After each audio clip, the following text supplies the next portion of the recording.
HSC পরীক্ষা 2026 তথ্য ও যোগাযোগ প্রযুক্তি বিষয়ের পরীক্ষা আজ অনুষ্ঠিত হলো। সিলেট বোর্ডের যারা শিক্ষার্থী রয়েছে তোমাদের তো খুব খারাপ অবস্থা। তোমাদের রাস্তার মধ্যে পানি হয়ে গেছে বা আরও অনেক সমস্যার মধ্যে তোমরা পরীক্ষা দিয়েছো। যাই হোক, তোমাদের তথ্য ও যোগাযোগ প্রযুক্তি বিষয়ের যে সেট রয়েছে এটা সঠিক সমাধান তুলে ধরছি এই ভিডিওতে। তোমরা একটু উত্তরগুলো মিলিয়ে নাও। একের সঠিক উত্তরটা হচ্ছে খ, দুইয়ের ক, তিনের খ, চারের সঠিক উত্তর হলো গ, পাঁচের গ, ছয়ের ঘ, সাতের খ, আটের ক, নয়ের খ, দশের গ, এগারোর খ, বারোর সঠিক উত্তর ক, তেরোর ক, চোদ্দোর গ, পনেরোর খ, ষোলোর খ, সতেরোর খ, আঠারোর ঘ,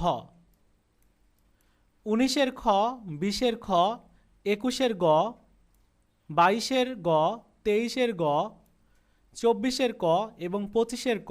মিলিয়ে দেখো কয়টা হলো, কমেন্টস করে জানিয়ে দিও।